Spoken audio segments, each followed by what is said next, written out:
오늘 주식시장에서 투자자들의 관심을 사로잡은 뉴스 소개해드리는 마켓플러스입니다. 첫 번째 주제, 이정재가 투자한 회사. 배우 이정재 씨가 투자했다는 소식이 알려지면서 레몽레인이 이틀 연속 상한가를 기록했습니다. 레몽레인이 단행한 제3자 배정 유상증자에 이 씨가 최대 주주로 있는 와이더 플래닛과 이 씨 본인이 참여한 건데요. 단순히 이 씨가 투자한 사실 자체만으로 주가가 오른 건 아닙니다.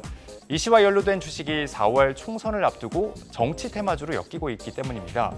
이 씨 관련 주식이 정치 테마주에 묶인 것은 작년 11월 한동훈 국민의힘 비상대책위원장과 만찬을 한 사진이 공개되면서부터입니다. 사진이 공개된 이후 엉뚱하게도 대상홀딩스 주가가 급등했는데요.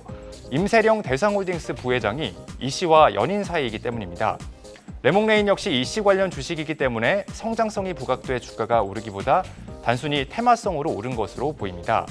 유력 차기 대선 주자로 꼽히는 한동훈 위원장과 이정재 씨의 관계가 부각된 이후 이 씨 관련 주식이 정치 테마주가 돼버린 겁니다.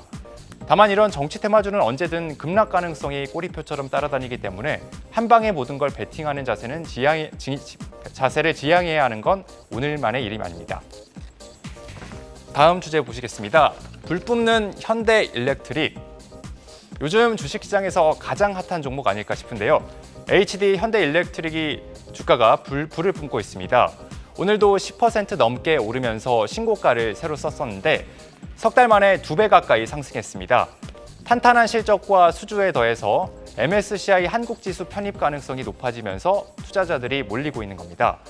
먼저 수주 잔고를 보면 작년 말 기준 5조 6천억 원 수준으로 1년 전보다 50% 넘게 늘었습니다. 글로벌 전력 시장 수요가 늘어나고 있는데 특히 미국에서 변압기 품귀 현상이 벌어지면서 변압기 물량이 늘어나고 있기 때문입니다. 특히 늘어나고 있는 수요에 비해서 증설 수준, 즉 공급이 모자라면서 수급 불균형이 발생하고 있는 것으로 파악됩니다. 수주 잔고가 실적 선행 지표인 만큼 올해와 내년 매출액과 영업이익 모두 두 자릿수 상승률을 기록할 것으로 예상됩니다. 한 증권사 관계자는 업황과 실적이 모두 좋기 때문에 주가 상승이 정당화될 수 있다면서 목표 주가를 올리고 있는 것을 염두에 두고 있음을 시사했습니다. 여기에 오는 5월 MSCI 지수 정기 변경을 앞두고 현대일렉트릭은 한국 지수에 편입될 가능성이 높은 종목으로 분류됩니다. 이 지수에 포함되면 지수를 추종하는 글로벌 패시브 자금이 유입될 수 있기 때문에 주가에 긍정적인 이벤트입니다. 마지막 주제 보시겠습니다.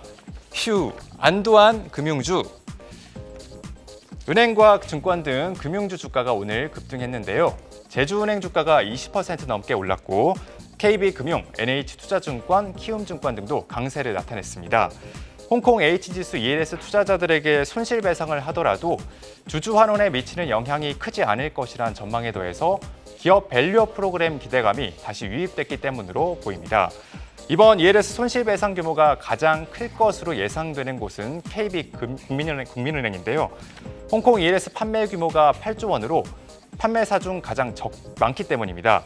증권업계는 상반기 KB국민은행이 투자자들의 배상해야 할 금액을 1조 원 안팎으로 보고 있습니다.